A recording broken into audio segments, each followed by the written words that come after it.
My parents skipped my wedding. Not because they were sick, but because they were at my sister's housewarming party on the same day. Yeah, they chose her new living room over my vows. Before we go deeper, don't forget to hit like, share this story, and subscribe for more real-life twists you won't believe. I still remember standing in front of the mirror that morning, hands shaking as I fixed my veil. My phone buzzed, a text from Mom. "Sweetie, we're so sorry, but we promised your sister we'd attend her party. You'll understand, right?" Understand? I nearly dropped my phone. They were choosing to miss my wedding to eat appetizers at my sister's house? Mason, my fiancé, saw my face and froze. "What happened?" he asked, but I couldn't even form words. How do you tell the man you're about to marry that your own parents would rather go to your sister's housewarming party than see you say "I do"? Hours later, while we exchanged vows, I noticed the empty chairs in the front row. Every smile around me reminded me who wasn't there. My parents, my sister, even my grandmother had gone with them.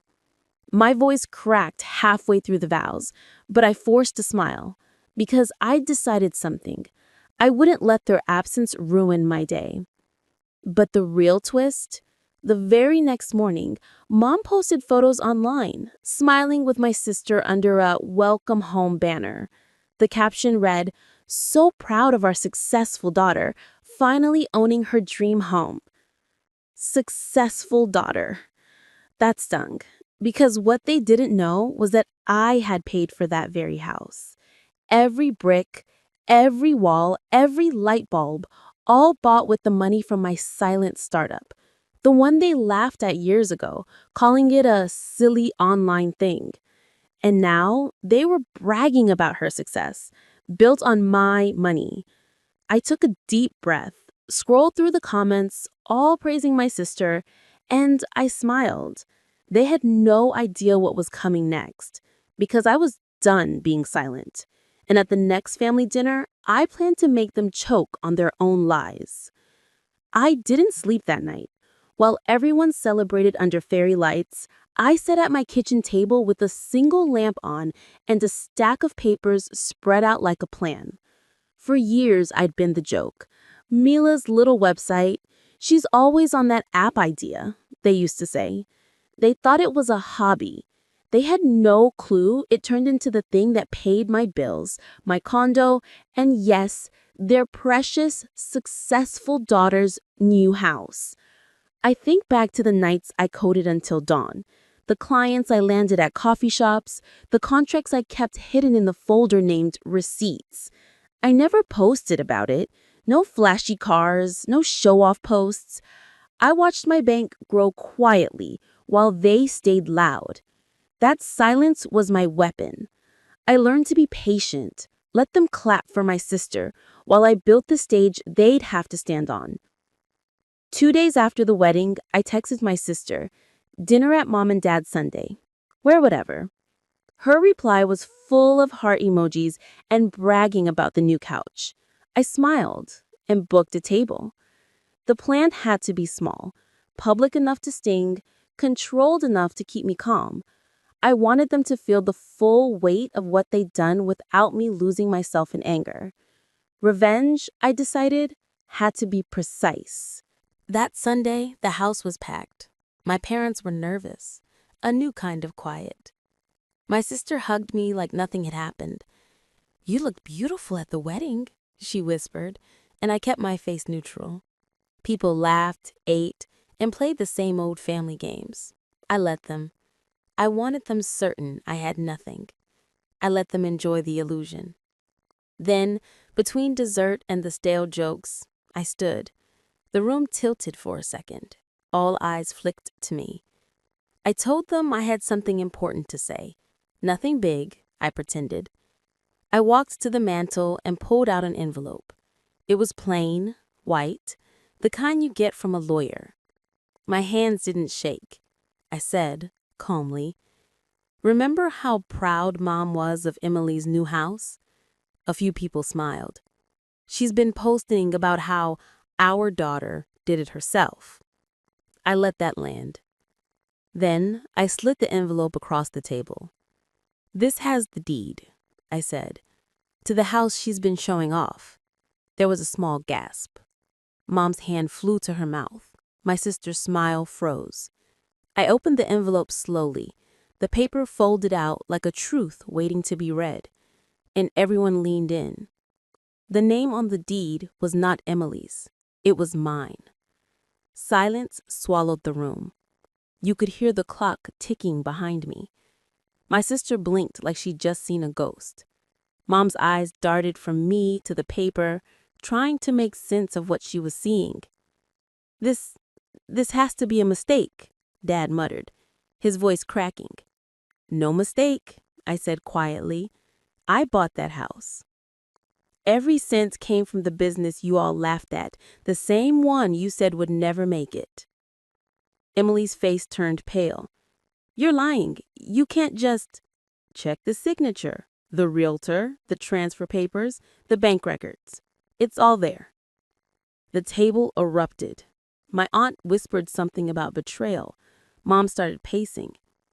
"Why didn't you tell us?" she demanded, her voice sharp but trembling. "Because every time I tried to talk about my work, you told me to focus on getting the real job. You made me feel like I was less than her. So I stopped talking. I built quietly. I let my silence do the work." Mason, sitting beside me, placed his hand on mine, grounding me. My sister slammed her fork down. "So what? You're some kind of hero now? You bought me a house just to humiliate me?" I smiled, not in cruelty, but in peace. "No, I bought it because I wanted to help family. But you all made it clear who counted as family." The guests started murmuring. Phones came out. Someone whispered, "Is this real?" I could see the embarrassment spreading across my parents' faces like a slow burn. They cared more about what people thought than how they treated me. Dad tried to speak again. "Mila, we didn't mean—" "You did. You meant it every time you compared me to her, every time you ignored my calls, every time you said I was wasting my life. You chose a housewarming party over your daughter's wedding." The room went quiet again. Even Emily didn't have a comeback. I could feel the weight of years lifting from my chest. For once, I wasn't the quiet one. For once, they were. Then my phone buzzed on the table, a notification from a major tech magazine. I opened it and smiled. My startup had just been featured on their front page, the silent founder who outsmarted the odds. I turned the screen around. "Oh," I said casually, "and this just came out." Mom gasped. "That's you?" I nodded slowly. "Guess now you have 2 successful daughters, except one of them built both success stories." Everyone froze. Cameras kept rolling. I leaned back in my chair, my heart calm for the first time in years. But this wasn't the end, because what came after that dinner would shock even me. That night, I drove home with a strange mix of relief and ache twisting inside me. Mason kept glancing at me, probably wondering if I felt victorious. But it didn't feel like victory. Not yet. I had exposed the truth, yes, but the wound ran deeper than a property deed or a viral post could heal. My own family had chosen convenience over love, appearances over loyalty. And deep down, I knew they weren't done trying to save their image. The next morning proved me right. My sister Emily posted a long clarification on social media. Her version of the story painted me as manipulative, claiming I offered to invest in her home, but was now using it for attention. The post gained hundreds of comments. Some believed her. Others tagged me asking for my side. I didn't reply. Silence, I'd learned, spoke louder than arguments. But Mason had a different idea. He said, let them talk, but if you're going to speak, make it count. He was right, so I called my lawyer. That afternoon, I arranged a press meeting for my startup's next product launch and sent personal invitations to my parents and Emily. No explanations, just an address, a time, and a note. Thought you'd like to see what your silly online thing became. The event was held in a downtown hotel ballroom filled with investors, cameras, and reporters. My parents walked in late, trying to look calm. Emily wasn't far behind, her eyes darting nervously as she realized she was surrounded by people who now recognized me, not her, as the real success story. When it was my turn to speak, I walked to the mic, palm steady, voice clear. A few years ago, I started this company alone. No support, no funding, just an idea everyone laughed at, including some people I loved the most. My parents' faces stiffened. But I learned something important. The ones who doubt you the hardest are often the ones who fear your success the most. The audience clapped softly. Cameras flashed. I looked toward my family. I continued. I don't say this out of bitterness. I say it because sometimes rejection becomes the reason you rise. When your own family closes the door on you, build your own house and make sure it has stronger walls. The applause this time was louder. Emily looked like she wanted to disappear. My parents sat frozen, realizing this wasn't just about business anymore. It was about truth. As the event ended, the media rushed toward me for interviews. Reporters asked about my journey, my struggles, my silence. I smiled through it all because I finally owned my story. But just when I thought the drama was over, Mason's phone buzzed. He turned the screen to me, and my heart stopped. It was a message from Emily. One line. You might have won today, but I'm not done yet. I stared at that message for a long time, my stomach tight with the same chill I'd felt on my wedding day. For a second, I wondered if she'd really go that far. But then again, this was Emily, the same sister who'd smiled through lies and made betrayal look polite. 2 days later, it happened. A rumor started spreading online that I had stolen Emily's business idea, that I'd faked company records, that my success was built on fraud. Screenshots, fake emails, even edited photos began circulating. My company's investors started calling, worried. Mason clenched his jaw. She's trying to destroy you, he said. I just nodded. I knew she was desperate.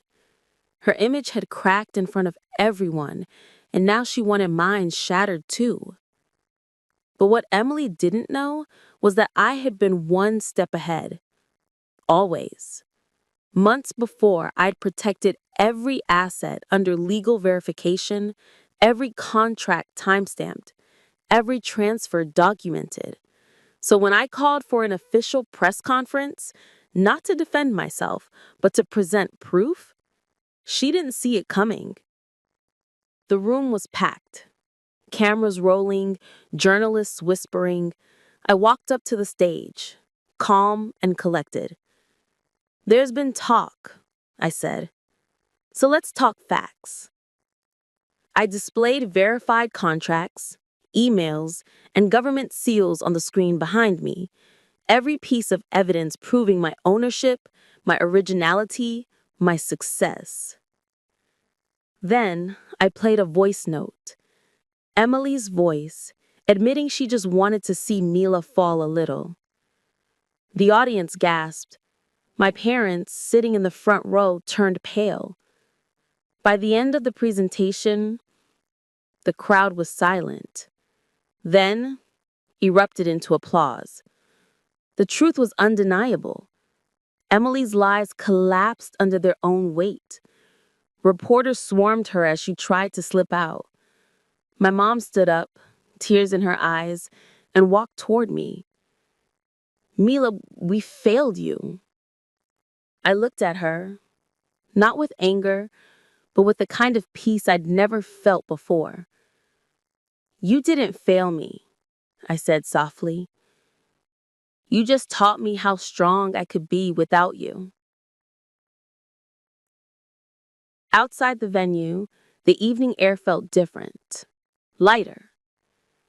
Mason took my hand as flashes from cameras surrounded us. The headlines that night read, "Woman exposes family betrayal, builds empire from the ashes." And as I sat in my car watching the city lights blur by, I realized something beautiful. Revenge wasn't about destroying them.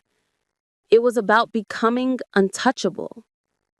They once chose a housewarming over my wedding, but now I was the one they'd spend a lifetime trying to win back.